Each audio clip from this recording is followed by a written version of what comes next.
नमस्कार. सखी सह्याद्रीच्या आजच्या भागात मी रश्मी आंबेडकर आपल्या सगळ्यांचं मनापासून स्वागत करते. कोणत्याही देशाची प्रगती किंवा विकास साधायचा असेल तर त्याच्यासाठी बऱ्याच गोष्टी कारणीभूत ठराव्या लागतात. त्याच्यामध्ये प्रगती होणं सुद्धा तितकंच गरजेचं असतं आणि ह्या सगळ्यामध्ये अत्यंत महत्त्वाची गोष्ट असते ती म्हणजे त्या देशाची अर्थव्यवस्था कशी आहे यावर बऱ्याच गोष्टी अवलंबून असतात. आपला देश आता एका नव्या अर्थव्यवस्थेकडे वाटचाल करतोय हे आपण गेले काही दिवस सातत्याने ऐकत आलो आहोत. ही नवी अर्थव्यवस्था त्याच्याकडे होणारी वाटचाल म्हणजे नेमकं काय आहे, त्याच्यातून आपल्याला काय काय साध्य करायचं आहे आणि त्यातून आपल्या देशाची प्रगती किंवा विकास आपण कसा साधणार आहोत याच विषयावर आजच्या कार्यक्रमात आपण चर्चा करणार आहोत. आजचा आपला विषय काय आहे बघूया. आजच्या आपल्या सखी सह्याद्रीचा विषय आहे वाटचाल नव्या अर्थव्यवस्थेकडे आणि याबद्दलचं मार्गदर्शन करण्यासाठी माहिती देण्यासाठी आपण दोन तज्ज्ञांना आज बोलवलं आहे. दोघेही अर्थतज्ञ आहेत, अर्थ अभ्यासक आहेत आणि या सगळ्याची अतिशय सुंदर माहिती सोप्या शब्दात आपल्यापर्यंत ते पोहोचवणार आहेत.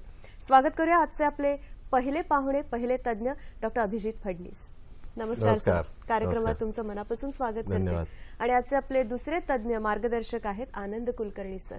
नमस्कार सर, तुमचंही मनापासून स्वागत. ही जी नवीन वाटचाल आपण करतो आहोत अर्थव्यवस्थेकडे त्या संदर्भातल्या सगळ्या शंका म्हणूयात किंवा जे काही प्रश्न असतील त्याची उत्तरं आज तुम्ही आम्हाला सोप्या शब्दात देणार आहात आणि आपलं एक ट्रान्झिशन ज्याला म्हणतो ते कशा पद्धतीने होणार आहे त्याबद्दल सुद्धा आज आपण माहिती करून घेणार आहोत. तुमच्या मनात काही प्रश्न असतील, अडचणी असतील आम्हाला जरूर विचारा. त्यासाठी आपले दूरध्वनी क्रमांक आहेत 24908050, 24988050, 022 एसटीडी कोड. मुंबई बाहेरून जी मंडळी फोन कॉल्स करणार आहेत त्यांच्यासाठी आणि मोबाईलच्या माध्यमातून जी मंडळी बोलणार आहेत त्यांच्यासाठी. आपण फोन करतो तेव्हा काही गोष्टींची काळजी नेहमीच घेत असतो. एकतर आजचा जो आपला विषय आहे वाटचाल नव्या अर्थव्यवस्थेकडे, या विषयाच्या अनुषंगाने जर प्रश्न विचारले तर नवीन नवीन माहिती आपल्यापर्यंत पोहोचणार आहे. फोन कराल तेव्हा टीव्हीचा आवाज आपण पूर्णतः बंद ठेवणार आहोत आणि मोबाईलच्या माध्यमातून जर फोन करणार असाल तर अशा ठिकाणी जाऊन आपण बोलणार आहोत जिथे नेटवर्क उत्तम पद्धतीने येईल आणि आपला आवाज मध्ये मध्ये कट होणार नाही. आजच्या आपल्या विषयाला सुरुवात करूया. पहिलाच प्रश्न, आपलं जे टायटल आपण विषयाचं ठरवलंय की वाटचाल नव्या अर्थव्यवस्थेकडे, ही नवी अर्थव्यवस्था किंवा नवी अर्थरचना गेले सातत्याने काही दिवस आपण ऐकतो आहोत. नेमकं काय आहे, काय साध्य करायचंय?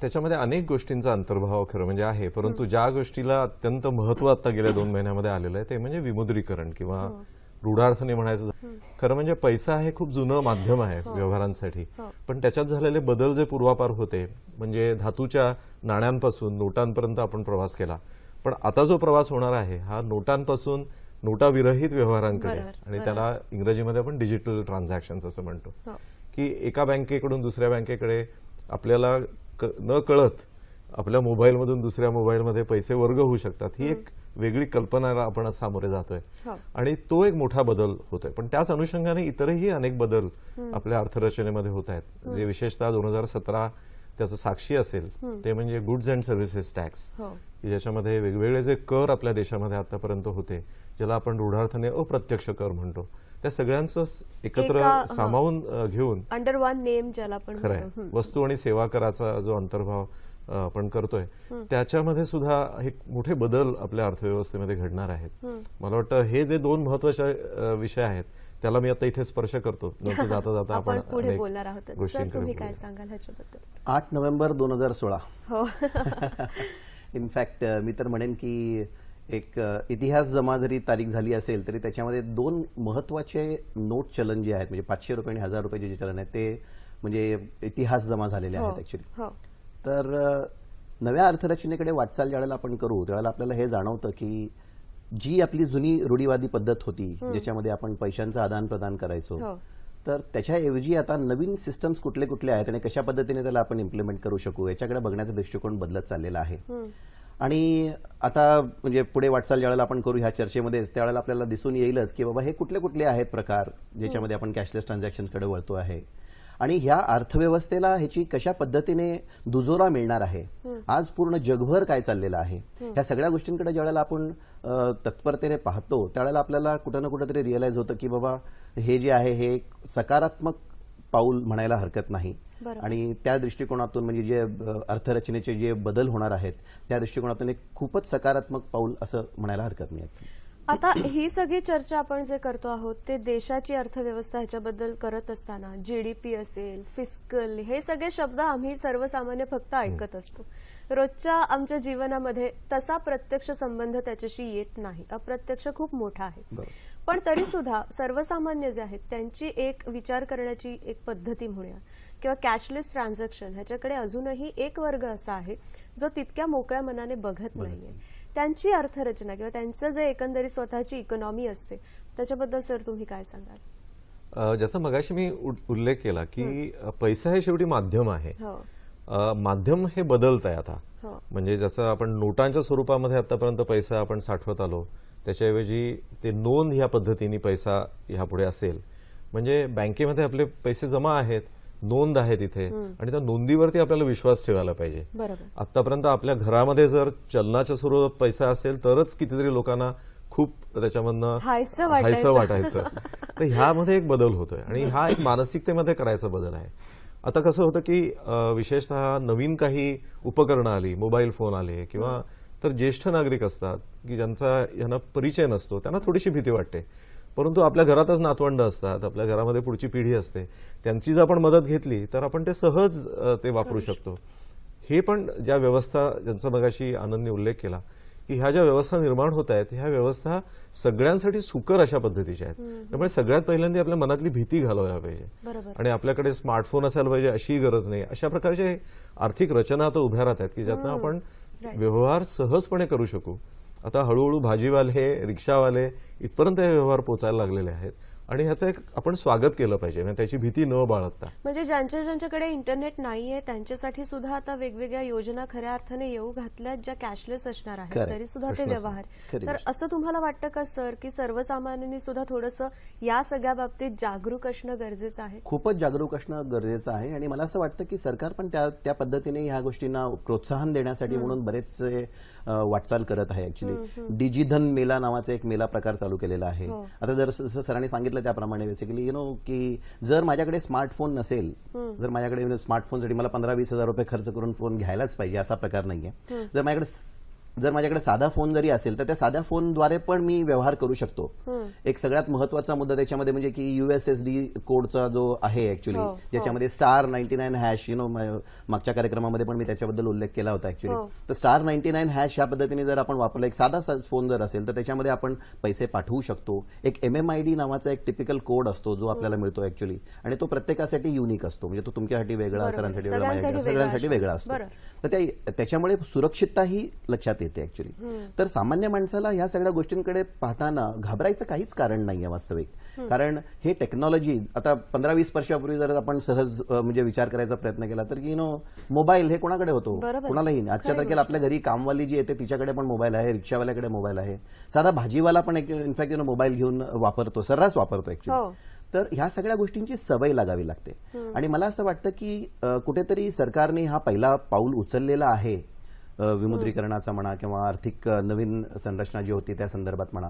तर त्याच्याकडे आपलाही दृष्टिकोन सकारात्मक ठेवून जर आपण त्याच्यामध्ये काही ना काहीतरी प्रयत्नपूर्वक जोड द्यायचा प्रयत्न केला किंवा त्याला साथ द्यायचा प्रयत्न केला तर मला असं वाटतं की आपण जे कार्य, जे यश 10 वर्षामध्ये मिळवायचा विचार करतो ते कदाचित 5 वर्षामध्ये मिळू शकेल. एक्झॅक्टली. आपण ही चर्चा अशीच पुढे नेणार आहोत. पहिला फोन आहे, निश्चल गोखले आपल्याशी बोलतात ठाण्याहून. नमस्कार निश्चल. Hello hello. बोला. हा नमस्कार. नमस्कार. मला असा प्रश्न विचारायचा होता की या नोटाबंदीनंतर लाखो करोड रुपये बँकांमध्ये जमा झाल्याची चर्चा आहे. नक्की अजून आपल्याला रक्कम कळली नसती तरी बऱ्याच प्रमाणात जमा झाले. त्यामुळे असं सगळं बोललं जातंय की लोनचे रेट्स कमी होतील, लोन मिळणं सुलभ होईल. परंतु त्याचबरोबर मुदत ठेवींवरती आपलं व्याज जे मिळतं ते व्याज त्या व्याजावरती काय परिणाम होईल? ते व्याज तेवढंच राहील का कमी होईल? की म्हणजे जे रिटायर लोक जे फंड्स वगैरे ठेवायचे तर त्याच्यावरती त्यांना जे व्याज मिळायचं त्याच्यावरती परिणाम होईल का? बर, काय सांगाल? बचतीशी संदर्भातले हे सगळे प्रश्न आहेत. लोनचं एकीकडे त्यांनी विचारलं आणि मग FD किंवा मुदत ठेव. लोनच्या संदर्भात सांगायचं झालं तर आपण पाहिलेलं आहे की जवळजवळ 14 लाख कोटी जमा झालेले आहेत बँकेमध्ये ऍक्च्युअली. आणि या म्हणजे अंदाजे हा म्हणजे ऍक्च्युअल फिगर यायची आहे पण 14-1 लाख कोटीची जमा झालेली आहे असं एक फिगर आलेलं आहे. तर मी तुम्हाला सांगू इच्छितो की ह्याच्याने interest rates, housing loan interest rates म्हणा किंवा बाकी जे पद्धतीने आपण बँकेकडून लोन्स घेत असू तर त्या लोनवर इंटरेस्ट रेट नक्कीच कमी येणार आहे. आणि मला असं वाटतं की स्टेट बँक ऑफ इंडियाने त्याची सुरुवात केलेली आहे. HDFC आणि इतर बँकांनी पण त्याच्यावर सुरुवात म्हणजे इंटरेस्ट रेट कमी करण्यासाठी सुरुवात केलेली आहे. आता त्याचाच दुसरा प्रश्न जो सरांनी विचारला की FD करेक्ट, रिटायरमेंट लोकांसाठी काय आहे, तर हो ते इंटरेस्ट रेट पण कमी होऊ शकतील आणि होणारच वास्तविक. आणि जर ते कमी झाले तर त्याच्यासाठी वेगवेगळे प्रकारचे इन्व्हेस्टमेंट ऑपॉर्च्युनिटीज अवेलेबल आहेत मार्केटमध्ये. म्युच्युअल फंड आहेत, लिक्विड फंड्स आहेत, असे वेगवेगळे प्रकारचे ऑपॉर्च्युनिटीज अवेलेबल आहेत. तर मला असं वाटतं की जरा थोडंसं चाणाक्ष राहून आपण माझ्या रिटायरमेंटचा जो कॉर्पस माझ्याकडे येतोय त्याचं मी कशा पद्धतीने नियोजन करेन याच्याकडे जर लक्ष केंद्रित केलं तर मला असं वाटतं की वेगवेगळे प्रोडक्ट्स येऊ शकतील. फक्त FD एकच मार्ग आहे असं न विचार करता आपण इतर जे इन्व्हेस्टमेंट ऑपॉर्च्युनिटीज आहेत त्याच्याकडे बघणं आवश्यक आहे असं मला वाटतं. फोन घेऊया सर. कीर्तिकुमार वर्तक वसईहून बोलतात आपल्याशी. नमस्कार. हॅलो. नमस्कार. नमस्कार. शहरी भागामध्ये आजकाल बरेचसे कॅशलेस ट्रान्झॅक्शन्स बऱ्यापैकी यशस्वीतेच्या मार्गावर आहेत. मात्र हे चित्र ग्रामीण भागात काही दिसून येत नाही. तर ग्रामीण भागासाठी म्हणून जर आपण ब्रिटिशांच्या काळी असलेली बार्टर सिस्टीम इंट्रोड्यूस केली तर त्याला प्रतिसाद ग्रामीण भागातून मिळू शकेल का आणि कितपत ते सक्सेस होईल हे मला त्यांना विचारायचं होतं. कीर्तिकुमार वर्तकांचा जो फोन होता, ग्रामीण भागात कॅशलेस ट्रान्झॅक्शन्स, तर त्यांनी जो एक उपाय सुचवला तो रंजक आहे. बार्टर म्हणजे थोडा आपण काळामध्ये परत मागे जायचं असं ते म्हणतात. पण इथे मला गंमत आठवली. गंमत म्हणजे अशी की उदाहरणार्थ मी एक व्यावसायिक आहे. माझा जो व्यवसाय आहे तो लोकांना अर्थप्रबोधन करण्याचा आहे. आणि समजा मला माझे केस कापून घ्यायचे आणि मी न्हाव्याकडे गेलो आणि त्याला म्हटलं की बाबा मी तुला एक अर्थप्रबोधनाचं व्याख्यान देतो आणि तू माझे केस काप. तर तो म्हणेल की मित्रा तुम्ही तुम्हाला केस फुकट कापून देतो पण तुम्ही काही मला व्याख्यान देऊ नका. आणि मग ही बार्टर मधली अडचण आहे मोठी की ज्या एकमेकांच्या गरजा असतात त्या गरजा जर परस्पर पूरक असतील तर व्यवहार होऊ शकतो. पण जर त्या वेगळ्या असतील तर हा व्यवहार होऊ शकत नाही. आणि त्यामुळे बार्टरकडे जाणं हा त्यातला उपाय नाही. मला वाटतं म्हणूनच खऱ्या अर्थाने आपल्याकडे करन्सी येण्यामागचं कारण कुठेतरी ते ठरलं असावं. तर त्याच्यावरती जे मगाशी त्यांनी उल्लेख केले आनंद कुलकर्णी यांनी, त्याचबरोबर एक नवीन रचना पण आपल्या देशामध्ये आणली गेलेली आहे ज्याचा उपयोग हा ग्रामीण क्षेत्रामध्ये होऊ शकतो. त्याला मायक्रो ATM ही संज्ञा आहे. आता मायक्रो ATM ची संकल्पना अशी आहे की ज्यांच्याकडे मोबाईल फोन नाही त्यांना आधार कार्डचा वापर करून पैसे ट्रान्सफर करू शकतात. आता आधारच्या रचनेमध्ये वर्तकांना माहिती असेल की त्यांनी जेव्हा स्वतःचं आधार कार्ड काढलं त्यावेळेला आपल्या डोळ्याची बाहुली, आपल्या बोटांचे ठसे हे घेतले गेले आणि त्याचाच वापर ह्या मायक्रो ATM मध्ये केला जातो.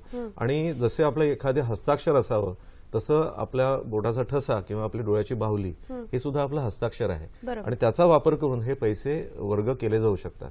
आणि हा मायक्रो ATM अजून लोकांपर्यंत अधिक प्रमाणात पोहोचले पाहिजेत.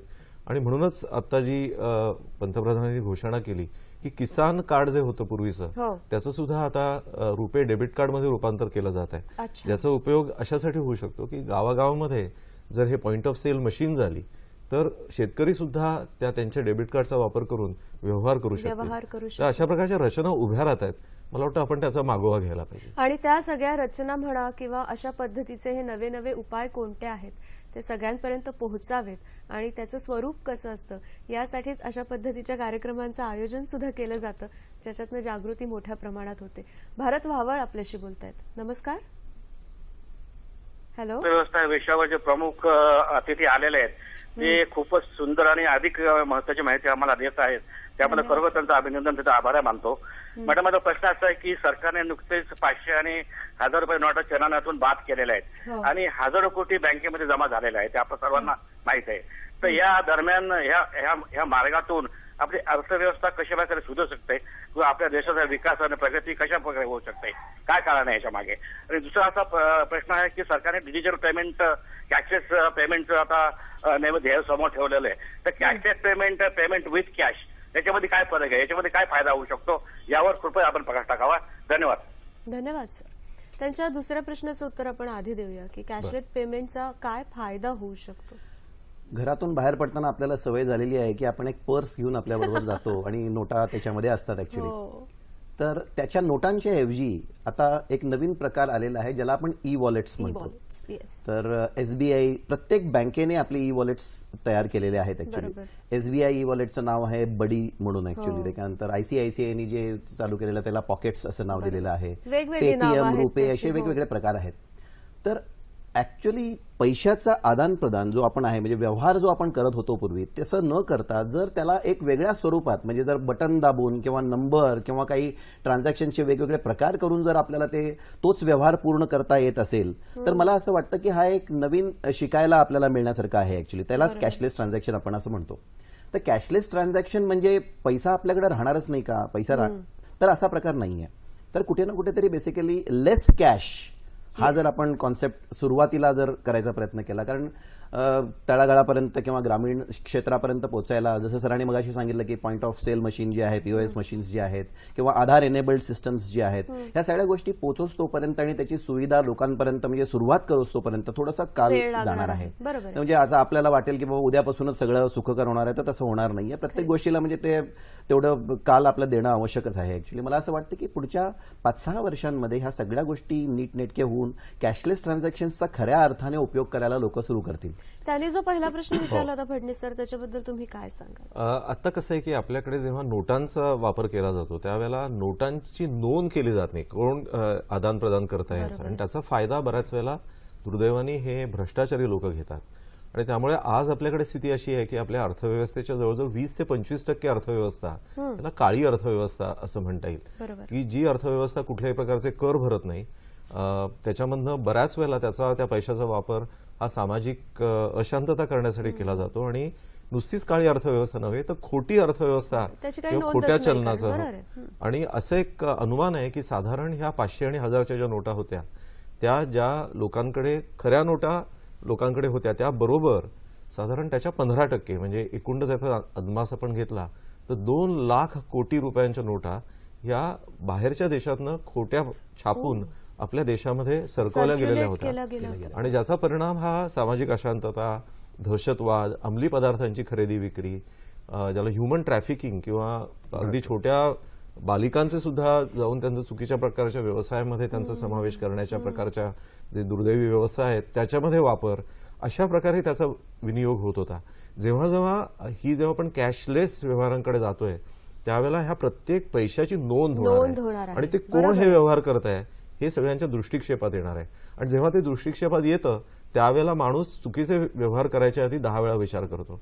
जेव्हा तो नोटांच्या माध्यमातून करत असतो त्याला माहिती असतं की कोणाचाच ह्याच्यावरती लक्ष नाहीये. आणि हा आपल्या देशाचा प्रयत्न आहे की हळूहळू जसे जसे आपण ह्या नोटांपासून दूर जाऊ तसं तसं प्रत्येक व्यवहाराची नोंद होणार आहे. अगदी छोट्यात छोटा व्यवहार सुद्धा त्याची नोंद राहील आणि जो काही आपण म्हणतो आहोत की चुकीचा विनियोग होतो पैशाचा तो होणार नाही. हा सगळ्यात महत्वाचा फायदा होणार आहे. लातूरहून फोन आहे, किशोर गायकवाड आपल्याशी बोलतात. नमस्कार किशोरजी. हॅलो, बोला.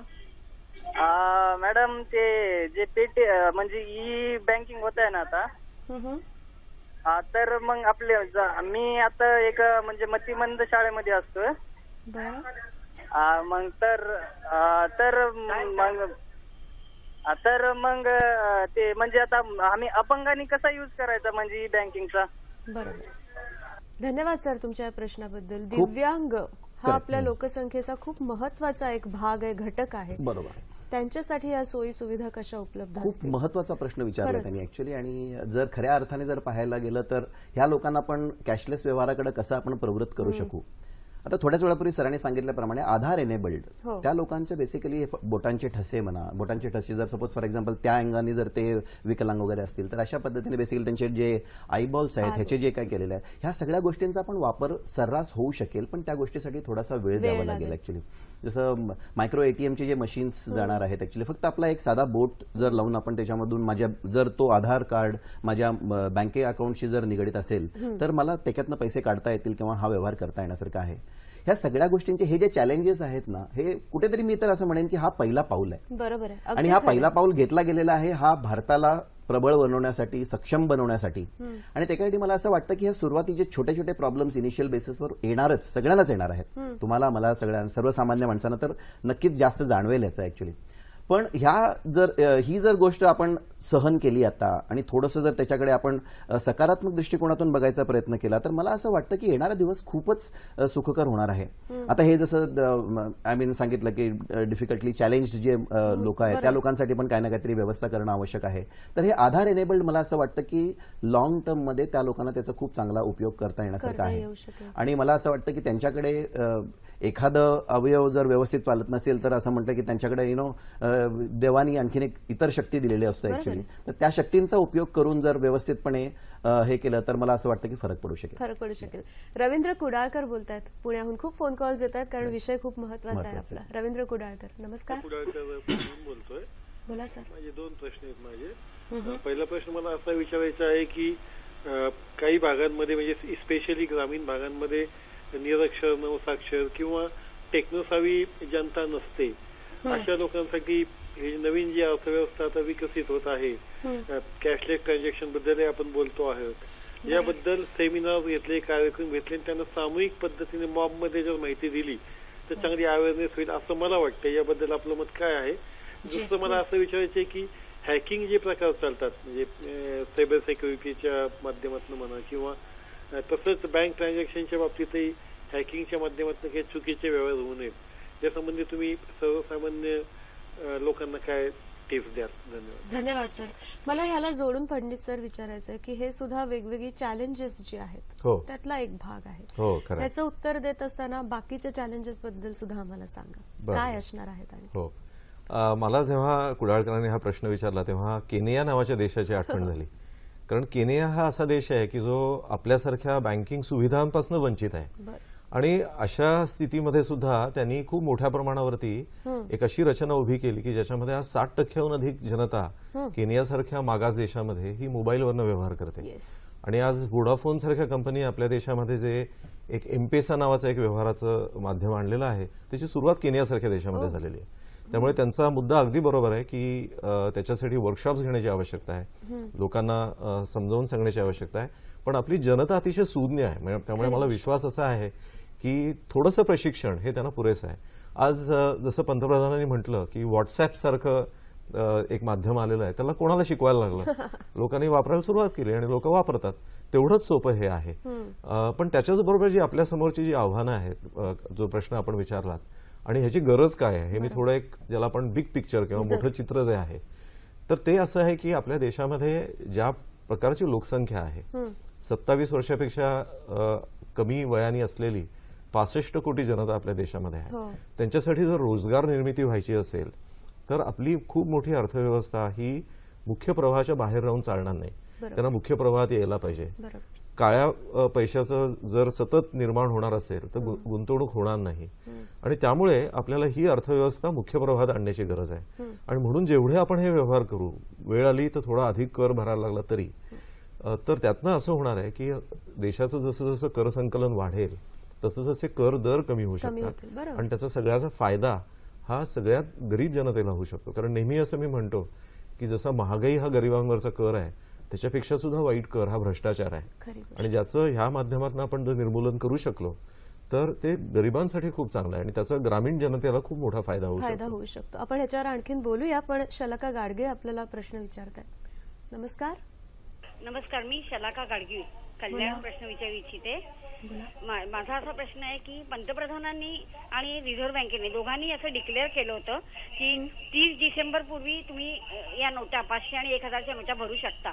पण त्याच्याच जोडीला त्यांनी असंही सांगितलं होतं की 31 मार्च पर्यंत जर का कुणाच्या घरी नोटा राहिल्या, कुठल्या अनवधानाने राहून गेल्या, तर त्या नोटा घेतल्या जातील. पण आता प्रत्यक्ष परिस्थिती अशी आहे की आता आमच्या घरी देखील आमच्या 3-4 हजारच्या नोटा राहून गेल्या, तर त्या आता रिझर्व्ह बँक सांगते की आता आम्ही घेणार नाही. तर याचा उलगडा करावा. आणि मला असं आणखीन एक सांगायचं आहे आपल्याला की कॅशलेस आणि लेस कॅश आता जो विषय चालू आहे, तर त्याच्यावरती मी एक छोटीशी चारोळी केली ती आपल्याला अगदी पटकन. नोटाबंदीनंतर कॅशलेस लेस कॅश या शब्दांचा चालू होता नारा. नोटाबंदीनंतर कॅशलेस लेस कॅश या शब्दांचा चालू होता नारा. धोरणच असं होतं की लोकांच्या कानावर या शब्दाचा करायचा मारा. धोरणच असं होतं की लोकांच्या कानावर या शब्दाचा करायचा मारा. सर्वसामान्य लोक असतात आपापल्या कामात व्यस्त. सर्वसामान्य लोक असतात आपापल्या कामात व्यस्त. कॅशलेस लेस कॅश हे शब्द ऐकावयास मस्त. कॅशलेस लेस कॅश हे शब्द ऐकावयास मस्त.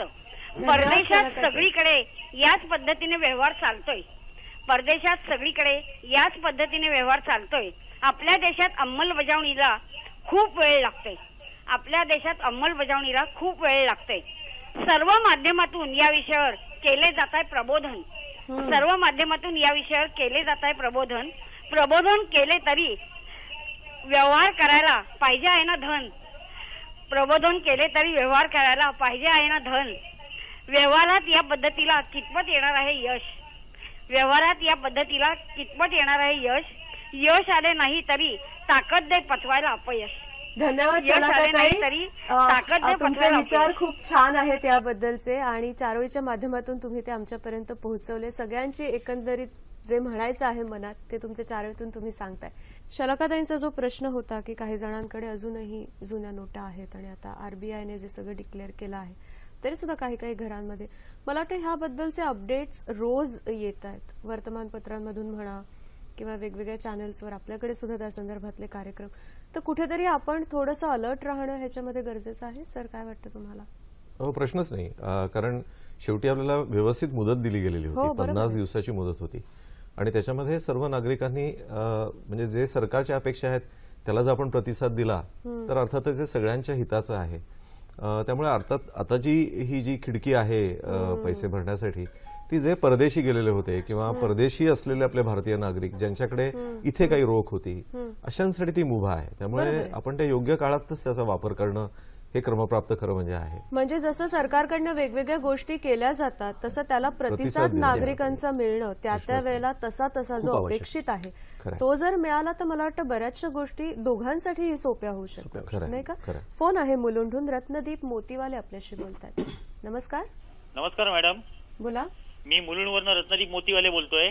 बोला. नमस्कार. माझा प्रश्न असा आहे की आता जी अर्थव्यवस्था येऊ घातलेली आहे डिमॉनिटायझेशनच्या नंतर हो तर त्याचा येणाऱ्या निवडणुकांवरती काही दुष्परिणाम आपल्याला दिसून येईल का?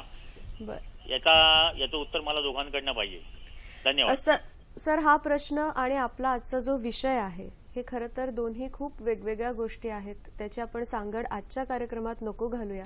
आपण प्युअरली जी आपली बदलणारी किंवा नवीन अर्थरचना अर्थव्यवस्था ज्याच्याकडे आपण चाललो आहोत त्याने आपल्या देशाचा फायदा कसा होणार आहे ह्याच्याबद्दल आज आपण बोलतो आहोत.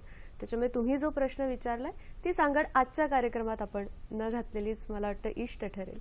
ह्या सगळ्या गोष्टी आहेत नोटाबंदी वगैरे हे काही उपायांमधला एक उपाय आहे. नवीन अर्थव्यवस्था किंवा नवीन रचना जी आपण म्हणतो आहोत. बाकीचे आणखीन कोणते वेगवेगळे उपाय असणार आहेत? सर तुमच्यापासून सुरू करूया मग तुम्ही सांगा. डॉक्टर साहेबांनी आता थोड्या वेळापूर्वी सांगितलं की आपल्याकडे यंग जनरेशन हे खूप मोठा प्रमाण आहे.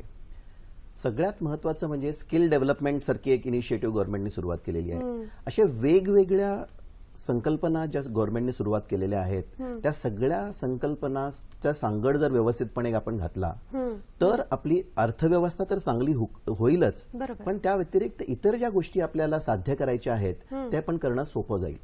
आता ह्या यंग जनरेशनसाठी बेसिकली आपण एक गोष्ट पाहिली तर मला असं वाटतं की कुठे ना कुठेतरी त्यांच्या नोकऱ्या आज 3 वर्ष 4 वर्ष 5 वर्ष या पलीकडे राहत नाहीयेत. एक तर ते स्वतः सोडून दुसरीकडे जात आहेत किंवा ते जात आहेत किंवा त्यांना परफेक्टली राईट. तर दर दिवसाला एक कुठेतरी मी स्टॅटिस्टिक्स वाचत होतो 550 वेगवेगळ्या प्रकारच्या जॉब्स बंद व्हायला लागलेल्या आहेत. तर अशा परिस्थितीमध्ये येणाऱ्या कालामध्ये बेसिकली नोकरी कुठे ना कुठेतरी एक खूप प्रॉब्लेमॅटिक परिस्थिती घडू शकेल.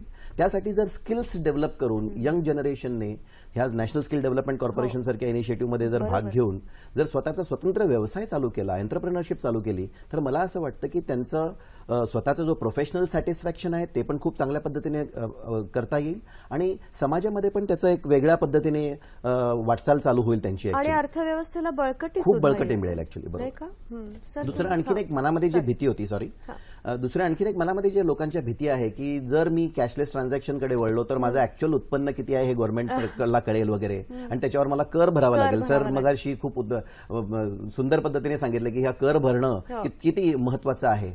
तर सुरुवातीला थोडीशी कळ सोसावी लागेल, त्याच्याबद्दल काहीच दुमत नाहीये, पण त्याच्यानंतर पुढची पिढी ज्या पद्धतीने त्याचा आनंद घेऊ शकेल ऍक्च्युली आणि जर खऱ्या अर्थाने म्हणजे काळ्या पैशांचा जो आदान प्रदान आहे तो बंद होईल, भ्रष्टाचार कमी होईल आणि ड्रग टॅरिफिंग आणि हे जे बेसिकली जे चालले होते त्या सगळ्या गोष्टींकडे बेसिकली कुठे ना कुठेतरी आळा बसेल. म्हणून थोडासा जर आपल्याला कर भरावा लागला तरी देखील मला असं वाटतं की आपण कॅशलेस ट्रान्झॅक्शनकडे सकारात्मक दृष्टिकोनातून बघणं खूप खूप आवश्यक आहे. सर तुम्ही काय सांगाल, कोणत्या गोष्टी आधीच सुरू केल्यात आणि होणार आहेत अजून? महत्वाच्या गोष्टी म्हणजे ज्याची घोषणा झालेली आहे की भ्रष्ट पैसा जो आहे तो जर बाहेर काढायचा असेल तर तो सोन्यामध्ये आणि जमिनीमध्ये आणि जागांमध्ये गुंतला जातो आणि खूप प्रमाणामध्ये जिथे जिथे भ्रष्ट व्यवस्था किंवा भ्रष्ट मार्गाने पैसा मिळवला जातो त्याची सगळी गुंतवणूक तिथे होते आणि त्यामुळे काय होतं की सामान्य माणसांना परवडण्याच्या पलीकडे जागा जातात आणि ही आपल्या देशासमोरची मोठी समस्या आहे. आणि त्याला जर दीर्घकालीन उपाय आपण केला नाही तर आपल्या देशामध्ये उद्योगधंदे येणार नाहीत, ज्याचा मगाशी आता आनंदने उल्लेख केला. ती समस्या खूप मोठी होऊ शकेल आणि म्हणून बेनामी प्रॉपर्टीज म्हणजे ज्याचं स्वतःच्या नावावर नाही दुसऱ्याच्या नावावर जागा आहेत पण भ्रष्ट मार्गाने मिळवलेला पैसा आहे याच्यावरती खूप मोठ्या प्रमाणावरती उपाययोजना येणाऱ्या काळामध्ये होईल. सोन्याच्या व्यवहारांवरती अधिक लक्ष असेल आणि या सगळ्याचा सकारात्मक परिणाम असा होईल की कुठल्याही प्रकारची भ्रष्ट हे व्यवहार करताना माणसाला भीती बसेल आणि जे डिजिटाइज्ड इकॉनॉमी येते की ज्याच्यामधनं प्रत्येक गोष्टीची नोंद होणार आहे त्यामुळे कुठल्याही प्रकारची चुकीची गोष्ट करायच्या आधी लोकांचं एक मला वाटतं ते अधिक काळजी घेतील.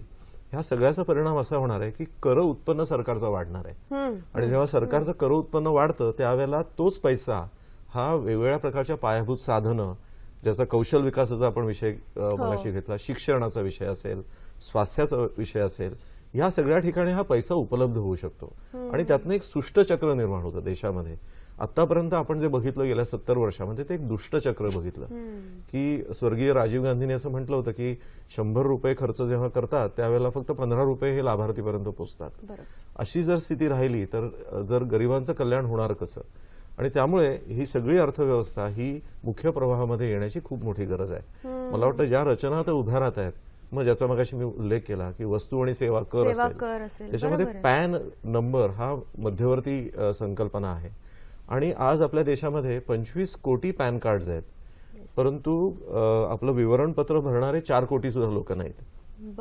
त्यातले फक्त 1.5 कोटी लोक हे आपल्याला विवरणपत्र भरून सुद्धा काही उत्पन्न नाही अशा प्रकारचं घोषणा करणार आहेत. 20 लाखाहून लोक अधिक असे आहेत की फक्त 20 लाखाहून अधिक त्यांचं उत्पन्न आहे असं म्हणतात एवढ्या मोठ्या खंडप्राय देशामध्ये. 1 कोटीहून अधिक आपलं उत्पन्न आहे असं म्हणणारे 50,000 लोक सुद्धा आपल्या देशामध्ये नाहीत. ही शोकांतिका आहे आणि ते चित्र बदलायला हवं आणि मला वाटतं ते बदलणार आहे. बरोबर आहे. कुठेतरी ही वेळ आता आली आहे की आपण खरंच आपलं उत्पन्न किती आहे याचा विचार स्वतःशी करावा आणि आतापर्यंत आपण नेमकं कोणाला फसवत आलोय हा सुद्धा प्रश्न स्वतःला विचारण्याची ही योग्य वेळ आहे. ठाकरे सर आपल्याशी नाशिकहून बोलतायत. नितीन ठाकरे बोला. हे जे कॅशलेस व्यवहार हा योग्य आहे परंतु मॅडम बोला आपण मग हे कॅशलेस व्यवहार शेतकऱ्यांसाठी थोडे धोकादायक आहे. वेळेवर पेमेंट करते नाही बँका, व्यापाऱ्यांकडून घेतलेले चेक पास होत नाही वेळेवर. बर. आम्ही एक महिन्यापूर्वी बँकेत चेक टाकलेला आहे, अजूनही पास झाले नाही 2 डिसेंबरचा. बर बर बर. आम्हाला पुढची कामं करण्यास कोणालाही व्यवहार करून देण्यास अडचण येते. काही खरेदी करायची असली तर आमच्या बँकेत पैसे माल विकून पैसे जमा न झाल्यामुळे आम्ही त्यांना समोरच्या पार्टी चेक देऊ शकत नाही ना आमच्या नावाचं. बर. आपण विचारूया आपल्या तज्ज्ञांना तुमच्या ह्या प्रश्नाचं उत्तर. ते काय तुम्हाला मार्गदर्शन करतील, काय सांगाल सर? टेक्नॉलॉजी जरा स्लो प्रमाणात ग्रामीण भागांमध्ये सुधारती आहे ऍक्च्युली, पण पोचलेली आहे, नाही असं नाहीये. तर मला असं वाटतं की ह्या टेक्नॉलॉजीला जर डेव्हलप करण्यासाठी थोडासा वेळ दिला आपण तर ह्या सगळ्या गोष्टी नंतर आरामदायी होऊ शकतील. पण जसं सरांनी सांगितलं की माझं चेक, म्हणजे ठाकरे सर म्हणत होते की माझा चेक इतके दिवस झाले क्लिअर झालेला नाहीये, डिपॉझिट झालेला नाहीये. तर ह्या सगळ्या गोष्टी काळजी करण्यासारख्या आहेत नक्कीच ऍक्च्युली. आणि मला असं वाटतं की बँकिंग व्यवस्थेमध्ये बरेचसे प्रमाण आता येत चाललेले आहेत. म्हणजे जर आपण डायरेक्ट एनईएफटी, आरटीजीएस अशा प्रकारचे संकल्पना जर आपण पाहिल्या, आणि IMPS नावाचा एक प्रकार आलेला आहे ज्याच्यामध्ये बेसिकली तुरंत, म्हणजे जर बँकिंग अवर्सच्या नंतर देखील जरी मला पैसे ट्रान्सफर करायचे असतील तरी देखील मी ते पैसे ट्रान्सफर करू शकतो, अशी व्यवस्था आहे. तर ह्या सगळ्या व्यवस्थांबद्दल जरा थोडंसं बँकेत जाऊन स्वतः जर चौकशी केलीत, किंवा तुमचे ज्यांच्याकडनं तुम्हाला पैसे घ्यायचे आहेत तर त्यांच्याशी जर तुम्ही चर्चा केलीत की बाबा हे पैसे जे आहेत तू माझ्याकडे IMPS द्वारे का नाही ट्रान्सफर करत, तर मला असं वाटतं की ठाकरे सरांनी बेसिकली इनिशिएटिव्ह घेऊन ह्या सगळ्या, हे शब्द जे आहेत IMPS म्हणा, NEFT म्हणा, RTGS म्हणा, या सगळ्या गोष्टींचं जरा थोडंसं आकलन करून जर त्याचा उपयोग करायचा प्रयत्न केला तर मला असं वाटतं की काहीसा प्रमाणात ह्याचं सोपं होऊन जाईल. सगळ्याच गोष्टी मला जर गव्हर्नमेंटकडनं मिळेल असं आपण विचार केला तर कदाचित मुश्किल होणार आहे. तर आता ह्या परिस्थितीत मी असं ठाकरे सरांना सांगेन की बँकेमध्ये जाऊन IMPS व्यवहार काय असतात किंवा UPI पेमेंट कशा पद्धतीने करता येतं, ह्या सगळ्या गोष्टींची माहिती मिळून घ्यावी त्यांनी. आणि थोड्या वेळापूर्वी आपली जशी चर्चा झाली ती छोटे छोटे ग्रुप्समध्ये जर आपण ह्या गोष्टींचा जर नॉलेज पोहोचवायचा प्रयत्न केला तर मला असं वाटतं फरक पडेल. मला वाटतं तुमच्या विभागामध्ये बँकेत काम करणारे कर्मचारी असतील किंवा ह्या सगळ्या टेक्नॉलॉजीची माहिती असणारं कोणी असेल तर त्याला जर तुम्ही अप्रोच झालात आणि असं ठरवलं की एका संध्याकाळी आम्हाला या सगळ्याची तू माहिती दे आणि देऊ शकता, कशा पद्धतीने काम चालतं ते सांग, बरोबर, त्याचा सुद्धा मोठ्या प्रमाणात फायदा होईल. नक्कीच, प्रश्नच नाही. एक फोन आहे आपल्याशी बोलतायत. नमस्कार, प्रश्न आलाय आपल्याला. प्रश्न. हॅलो, बोला. माझा प्रश्न असा आहे, आता जे भीम ऍप मोदी साहेबांनी लॉन्च केलं, सलग प्रश्न विचारा धुरी. तर कसं आहे की बऱ्याच लोकांना त्याची माहिती नाही मॅडम. आणि परिस्थिती अशी झाली की काही लोक सध्या गोंधळलेल्या परिस्थितीमध्ये आहेत. तर त्याच्याविषयी जर 2-3 वेळा जर दूरदर्शन वरती किंवा बाकीच्या चॅनल वरती जर रिपीट झालं तर थोडंसं लोकांना त्याची कल्पना, म्हणजे लोक समजून घेतील किंवा घरच्या लोकांकडून शिकून घेतील. जरूर. वाटचाल नव्या अर्थव्यवस्थेकडे ह्या विषयावर आपण बोलतो आहोत आणि आता चर्चेच्या आपण शेवटच्या टप्प्यामध्ये आलो आहोत. सर, मला असं विचारायचं फडणीस सर तुम्हाला की ह्या सगळ्यामध्ये वेगवेगळ्या गोष्टी सरकारकडून आणल्या जातात, वेळोवेळी त्याच्याबद्दल सांगितलं जातं. या सगळ्याला सर्वसामान्यांचा प्रतिसाद कशा स्वरूपाचा असावा असं अपेक्षित आहे, जेणेकरून जे उद्दिष्ट साध्य करायचंय तिथपर्यंत आपण पोहोचू शकू?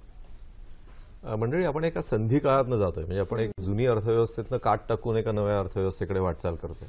आणि जेव्हा संधी काल असतो तो नेहमी कठीण असतो. त्यामुळे आपल्या सगळ्यांना ज्या काही अडचणी आहेत त्या आपण त्याचा हसतमुख सामोरं जाऊन या नव्या रचनेकडे कसं सकारात्मक दृष्टीने बघता येईल हे बघायला पाहिजे. आणि त्यातला स्वयंप्रशिक्षणाचा जो भाग आहे, जो आपण मुद्दामून नेटाने तो लावून धरला पाहिजे विषय पुढच्या 2-3 महिन्यामध्ये.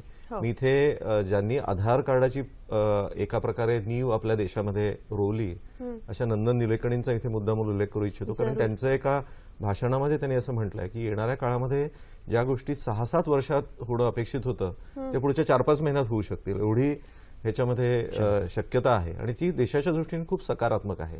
म्हणून स्वयंप्रशिक्षण करणं हा एक भाग झाला. दुसरं म्हणजे बऱ्याच वेळेला कर चुकवण्याकडे जो कल असतो, म्हणजे वस्तू खरेदी करताना सुद्धा तसं न करता आपण सकारात्मक त्याचा विचार असा करून की बाबा नाही, मला बिल दे, वेळाला तर कर लाव, परंतु मला अशाच प्रकारे व्यवहार करायचा आहे. त्याचबरोबर तिसरा मुद्दा असा की आपल्याबरोबर आपल्या घरात काम करणारे किंवा आपले सहकारी ज्यांना ह्याच्याबद्दल अनभिज्ञता असते त्यांचं आपण ह्याच्याबद्दल थोडंसं मार्गदर्शन करू शकतो. त्यांना अकाउंट उघडण्यासाठी किंवा त्यांचे पैसे त्यांच्या खात्यामध्ये थेट जमा करण्यासाठी आपण त्यांना प्रोत्साहित करू शकतो. आणि माझा स्वतःचा अनुभव असा की आमची जी पैसे काढण्याची गरज होती ती 75% कमी झाली, कारण आम्ही ह्या सगळ्यांशी संवाद करून सगळ्यांनी ते थेट बँकेत जमा करण्यासाठी स्वीकार त्यांनी केला. आणि हे जर घरोघरी व्हायला लागलं तर आपण त्या सगळ्यांचं पण एक सबळीकरण करणार आहोत. कारण हा जर पैसा नोटांच्या माध्यमातून घरी पडून राहिला तर त्याच्यावरती त्यांना परतावा काही मिळत नाही, परंतु जो बँकेत जमा व्हायला लागतो त्यावेळेला त्याला परताव्याला सुरुवात होते. आणि ही एक मानसिकता बदलासाठी खूप मोठी गोष्ट आहे. मला वाटतं मी हे महत्वाच्या गोष्टी इथे सांगेन आणि आपण नंतर अर्थातच हा विषय आणखीनही चर्चा करू शकतो. मला असं विचारायचं आहे की हे सगळं आपण करतो आहोत, नवीन अर्थव्यवस्था तिच्याकडे वाटचाल आपण करतो आहोत, या सगळ्यातनं आपला देश म्हणून आपल्याला काय साध्य होणार आहे? तुमच्यापासून सुरू करा, मग फडणवीस सर सांगतात. देशाच्या दृष्टिकोनातून म्हणायचं झालं तर बेसिकली आर्थिक साक्षरता सगळ्यात महत्वाचा मुद्दा, खूप महत्वाचा मुद्दा. ते जर करून जर आपण लोकांपर्यंत ह्या कॅशलेस ट्रान्झॅक्शन्स पोहोचवता आले आपल्याला व्यवस्थितपणे तर ते करता येईल. आणि ह्या देशाला सबळ जर करायचं असेल आपल्याला आणि जर सुपर पॉवर बनवायचं असेल तर मला असं वाटतं की ह्या सगळ्या नवीन नवीन जे प्रयोग येत आहेत त्या सगळ्या गोष्टींकडे बघण्याचा आपला दृष्टिकोन बदलणं आवश्यक आहे. समाज म्हणून, मी व्यक्तिशः म्हणून जर मी माझं कॉन्ट्रीब्युशन देशाकडे काही करू शकलो तर मला असं वाटतं की हे खूप लवकर आपण हा ध्येय गाठू शकू. तर ह्या पद्धतीने जर बघितलं तर भारत खूप सक्षम होऊ शकेल. आणि मला असं वाटतं की पुढच्या 10 वर्षांमध्ये, पुढच्या दशकामध्ये जर आपण म्हणायचा प्रयत्न केला तर मला असं वाटतं की कुठे ना कुठेतरी प्रत्येक भारतीय याच्याकडे सकारात्मक दृष्टिकोनातून बघतोय आणि तो पुढे जायचा प्रयत्न करतोय ऍक्च्युअली. आणि डिजिटल जे सेवा आजच्या तारखेला येणार आहेत, आपलं यंग जनरेशन जे नोकऱ्यांच्याकडे दृष्टिकोन बदलून जर त्यांनी आय मीन बिझनेस व्यवसायाकडे बघायचा प्रयत्न केला तर मला असं वाटतं की खूप ह्या देशाला सबळता मिळेल आणि आपण सुपर पॉवर व्हायला काही जास्त वेळ लागणार, वाटचाल करू शकतो. सर काय सांगाल तुम्ही आणखीन? जी आपल्या देशामध्ये खूप मोठी गरज आहे ती म्हणजे वृद्धीचा दर हा उंचावण्याची. कारण जेव्हा आपल्याकडे खूप मोठ्या प्रमाणावरती तरुण आहेत त्यांच्यासाठी जर आपण संधी उपलब्ध करून दिल्या नाहीत तर एक प्रकारची सामाजिक अस्वस्थता त्यातून निर्माण होते. बरोबर. आणि हा प्रश्न खूप मोठा गहन होऊ शकतो आणि कितीतरी देशामध्ये झालेला आहे. तसं होणं जर आपल्याला अपेक्षित नसेल तर त्यासाठी काही रचना आपल्या देशात उभ्या करायला लागतील. ते म्हणजे त्यातला एक महत्वाचा टप्पा ज्याचा आपण आता चर्चा करतोय. पण त्याचबरोबर लाल फीत कमी करणं, उगाच जो सरकारी यंत्रणांचा हस्तक्षेप उद्योग व्यवसायामध्ये होतो त्याच्यामधनं अनेक लोक हे धंदा व्यवसायाला जायला त्यापासून परावृत्त होतात. त्या उलट जर त्यांनी धंद्याकडे वळायचं असेल तर आपल्याला त्याचा अधिकाधिक तो सुकर कसा होईल, कर रचना कशा सुकर असतील, लोकांना सहजतेने त्या कशा भरता येतील, अशा प्रकारची रचना ह्या अधिकाधिक उभ्या करण्याची गरज आहे. आणि मला असं वाटतं त्या दिशेने आपला देश गेल्या काही वर्षांमध्ये अतिशय सक्षम प्रकारे वाटचाल करतो आहे. आणि हे जेव्हा अधिक गतिमान होईल चक्र त्यावेळेला व्यवसायाच्या अधिक संधी, उद्योगासाठी अधिक संधी, परकीय गुंतवणूक या सगळ्याला एक खूप मोठा उठाव आपल्या देशामध्ये येऊ शकतो. आणि त्यातनं एक ज्याचा मगाशी मी उल्लेख केला दुष्टचक्रापासून सुष्टचक्राकडे आपण आता वाटचाल करतोय आणि त्याला अधिक गती येऊ शकते असं मला वाटतं. त्यामुळे प्रत्येकाचं कॉन्ट्रीब्युशन हे महत्वाचं आहे. आपल्याकडे बऱ्याचदा असं एक मनोवस्था असते की मी तर एवढं कॉन्ट्रीब्युट करत नाही मग काय फरक पडेल. मला वाटतं हे आता बदलण्याची गरज आहे की फरक पडणार आहे प्रत्येकाचा, नाही का. आपल्या या सखी सह्याद्री कार्यक्रमामध्ये आपण वेगवेगळ्या विषयांवर चर्चा करत असतो. त्यातला आपला बुधवारच्या सखी सह्याद्रीचा विषय काय आहे ते सुद्धा बघून घेऊया. तो सुद्धा महत्वाचा आहे. रस्ते सुरक्षा, एक पाऊल सक्षमतेचं या विषयावर आपण बोलणार आहोत बुधवारच्या सखी सह्याद्रीमध्ये. आणि सहभागी होणार आहेत जितेंद्र पाटील, प्रादेशिक परिवहन अधिकारी ठाणे, आणि नर्गिस शेख, सामाजिक कार्यकर्त्या पुण्याहून ते येणार आहेत. संपर्कासाठीचे दूरध्वनी क्रमांक आपल्याला माहिती आहेतच. आपले कार्यक्रम आपल्याला कसे वाटतात, सगळेच आजचा कसा वाटला आणि इतरही कार्यक्रम कसे वाटतात तेही आमच्यापर्यंत जरूर पोहोचवा. त्यासाठी 2 माध्यम आहेत. फेसबुक पेजला तुम्ही व्हिजिट करू शकता www.facebook/sakhisayhadri.dd आणि तुम्ही ईमेल पाठवू शकता sakhisayhadri@gmail.com. आणि याच ईमेल आयडीवर बुधवारच्या कार्यक्रमासाठी जर काही प्रश्न तुमच्या मनात असतील तर ते सुद्धा तुम्ही ईमेलच्या माध्यमातून आमच्यापर्यंत आधीच पोहोचवू शकता. त्याचा सुद्धा सहभाग आम्ही आमच्या कार्यक्रमात करून घेऊ शकतो. आपल्याकडे थोडा वेळ आहे आता चर्चेसाठी. अगदी जाता जाता तुम्ही दोघंही आजच्या या विषयासंदर्भात, या वाटचाली संदर्भात काय सांगाल सर? मला असं वाटतं की हा एक खूप चांगला इनिशिएटिव्ह आहे आणि कॅशलेस ट्रान्झॅक्शन्सकडे लोकांनी पाहणं आवश्यक आहे आणि खूप ह्याच्यामध्ये करता येण्यासारखं आहे. प्रत्येक व्यक्तीने देश माझ्यासाठी काय करेल ह्याच्यापेक्षा जर मी देशासाठी काय करू शकेन ह्याकडे जर बघण्याचा दृष्टिकोन ठेवला तर मला असं वाटतं की आपण आपलं उद्देश लवकर साध्य करू शकू. येणाऱ्या दिवसांमध्ये डिजिटल सेवा जे आहेत हे प्रबळ होणार आहेत आणि आपण त्याच्याकडे खूप पॉझिटिव्हली बघणं आवश्यक आहे असं मला वाटतं आणि हे माझं मत आहे. सर तुम्ही काय सांगाल? जाता मी असं सांगेन की बऱ्याच वेळेला असं होतं की आपली जी काही बचत असते त्याची गुंतवणूक आपण बऱ्याच वेळेला जागा किंवा जमीन किंवा सोनं अशा ठिकाणी करतो, पारंपरिक पद्धतीने करतो आणि त्याचा परिणाम असा होतो की एक तर त्यांचे भाव वाढतात काही कारण नसताना आणि त्या वस्तू तशाच पडलेल्या असतात, त्याचा आपण वापरही करत नाही. ह्याच्याऐवजी आपल्या जी काही बचत आहे त्याचा विनियोग आपण अधिकाधिक आर्थिक गुंतवणुकांकडे जर त्याच्याकडे वळलो आणि त्याच्याबद्दल अधिक माहिती करून घेतली तर जे भांडवल ह्या उद्योगांसाठी आवश्यक आहे ते भांडवल आपल्याला देशांतर्गत उपलब्ध होऊ शकेल. आतापर्यंत दुर्दैवाने असं झालं की आपला हा पैसा अशा ठिकाणी वळल्यामुळे खूप मोठ्या प्रमाणावरती भांडवलासाठी आपण परकीय बँकांवरती किंवा परकीय गुंतवणूकदारांवरती अवलंबून होतो. त्याच्याऐवजी हाच जो पैसा आपणच आपल्या अर्थव्यवस्थेमध्ये जर गुंतवला तर त्यातनं आपल्या अर्थव्यवस्थेचं प्रबळीकरण होणार आहे. त्यामुळे आपल्याला गुंतवणूक करताना आपण त्याबद्दलही अधिक जागरूक असलं पाहिजे असं मला वाटतं. याच संदर्भातले ह्याच विषयावरचे अजूनही वेगवेगळे कार्यक्रम आपल्या सखी सह्याद्रीमध्ये होणार आहेत. त्यामुळे याबद्दलची जी काही समस्या, शंका, प्रश्न तुमच्या मनात असतील ते अधिकाधिक सोडवण्याचा प्रयत्न आपण ह्या कार्यक्रमाच्या माध्यमातून सुद्धा करतो. सर आज तुम्ही इथे आलात दोघंही आणि छान माहिती दिलीत त्याबद्दल तुमचे मनापासून आभार मानते. बऱ्याच शंका आज दूर झाल्या असतील, तुमचे खरंच मनापासून आभार. अशाच वेगवेगळ्या कार्यक्रमात आपण भेटत राहूया. आजच्या कार्यक्रमात मात्र इथेच थांबण्याची वेळ आली. नमस्कार. नमस्कार.